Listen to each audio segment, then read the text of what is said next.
오늘은 좀 엉뚱하지만 그래도 좀 한 번쯤은 또 생각해보는, 그리고 항상 우리가 어렸을 때부터 장난식으로 했던 질문들에 대해서 한번 좀 얘기를 나눠볼까 해요. 그런데 이게 항상 좀 여러분들과 같이 좀 얘기를 하면서 좀 공유를 하면서 하고 싶은데, 이게 항상 제 일방적인 저 혼자 얘기를 하는 거라 이 점이 항상 아쉽더라고요. 나중에 정말 제가 좀 제 영상을 보시는 분들이 많아지시면 그때 한번 자주 좀 라이브로 좀 해서 같이 의견도 나누고 좀 하는 기회가 좀 많이 생겼으면 좋겠어요. 그럼 이제 좀 엉뚱하고 유치한 이야기를 계속 한번 해볼게요. 자, 우리가 이제 이런 질문들 많이 받고 하기도 하잖아요. 만약에 자신의 어머니와 내 아내가 물에 빠졌으면 누구를 먼저 구할 것인가? 이제 이 부분에 대해서 이제 많이 항상 얘기를 하는 경우가 있습니다. 좀 유치한 주제이긴 하지만 우리 이 질문을 받았을 때 이제 많은 남편분들은 이제 부모님을 선택을 하시는 경우가 많아요. 왜냐면은 부모님은 자기 자신을 낳아주고 길러주시고 정말 얼마나 그 은혜가 진짜 하늘보다 높고 바다보다 깊고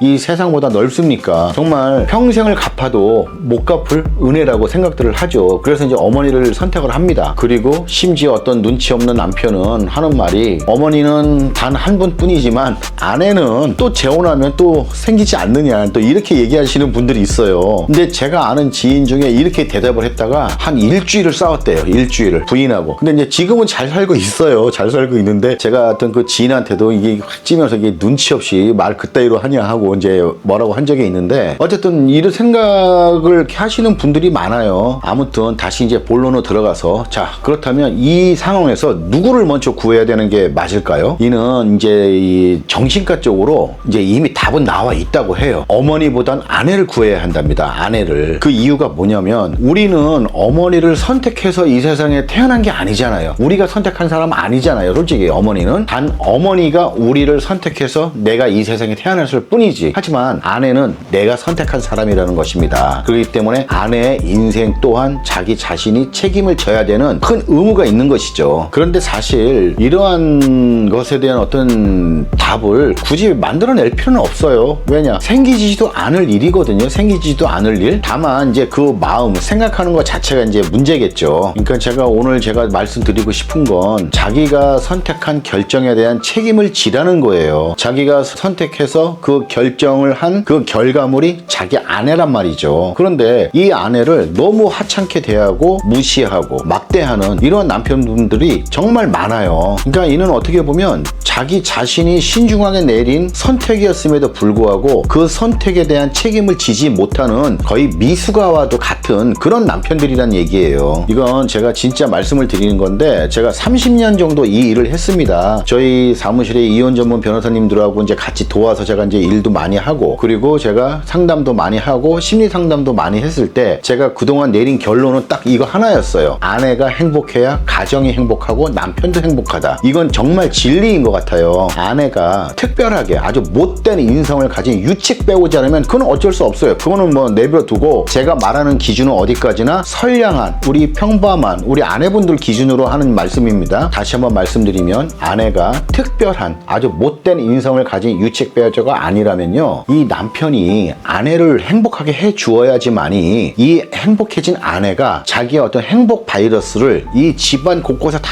퍼뜨려요. 그래서 아이들한테도 잘하고 남편한테도 잘하고, 이러면 이 가정이 잘 돌아가는 걸 보면 이 남편 또한 행복해진다는 얘기예요. 결국 아내를 행복하게 해주는 건 남편 자신이 행복해지는 길이란 얘기예요. 그런데 반면에 이 남편이 행복한 집이 있어요. 근데 사실 남편이 행복한 집은 대부분 독재예요. 독재 집안. 남편 자기만 행복한 거죠. 가족들은 힘든 경우가 굉장히 많았습니다. 그래서 아이들도 아빠를 싫어하는 경우도 있고, 이러한 독재가 계속 오래 유지가 되고 남편 혼자만 행복한 집은 결국은 이혼을 하는 경우가 많았어요. 그때 가서는 아이들도 아빠를 남이라고 생각을 해버리고 아빠를 외면합니다. 이렇게 되면 결국 그 남편은요, 아내와 아이들과 함께 이혼을 하는 결과가 생겨버릴 수도 있어요. 아이들하고까지. 이렇게 되면은 이거는 가정 파탄도 파탄이지만 가족이 붕괴가 돼버리는 상황이 생기는 거예요. 그러면은 결국 그 남편, 그 행복했던 그 남편의 행복은 영원하지가 않다는 얘기죠. 그러니까 제가 이거를 아내 편을 드는 게 아니고 실제로 이러한 경우를 정말 많이 봤습니다. 아내가 행복한 집안과 남편이 행복한 집안, 이거 분위기가 많이 달랐어요. 진짜로. 그래서 저는 이 일을 정말 오랫동안 하면서 느낀 게, 아내의 행복이 1순위라고 전 봐요. 아내가 행복해야 온 가족들이 다 행복합니다. 겁니다. 그래서 이제 이러한 상황에서 이러한 질문을 할 때 이러한 남편들은 그냥 갑자기 세상에 둘도 없는 효자가 돼서 어머니를 구하겠다고 얘기를 해요. 하지만 뭐 사실 이게 이러한 일이 생길 일도 없고 사실 우리가 살아가면서 그래서 어떠한 답인지 그거는 뭐 그렇게 중요하지는 않아요. 어차피 생기지도 않을 일인데 굳이 거기에서 답을 만들면 뭐 하겠어요. 다만 아내는 자신이 선택한 사람이기 때문에 그만큼 자신의 결정이 틀리지 않았음을 증명하기 위해서 아내를 행복하게 해주기 위한 아내를 위한 노력을 많이 하셔야 된다는 얘기입니다. 헌법에서도 나와 있잖아요. 누구나 행복해질 수 있는 권리. 아내에게도 행복해질 수 있는 권리가 있지만 남편은요 결론적으로는 아내의 행복을 위해서 노력을 해야 될 의무가 있는 것입니다. 왜냐하면 아까도 말씀드렸다시피 아내의 행복이 곧 바로 남편 자신의 행복하고 직결되기 때문이에요. 연결이 돼 있어요. 연결이. 절대로 아내 혼자만 행복하지 않습니다. 남편도 같이 행복해집니다. 하지만 남편 혼자만 행복하잖아요. 그건 그냥 남편 혼자 행복한 경우가 많았어요. 가만히 한번 생각을 해보세요. 그래서 제가 마지막으로 그냥 드리는 말씀인데 만약에 아내가 이러한 질문을 하게 되면 그냥 아내 먼저 구한다고 하세요. 그것도 막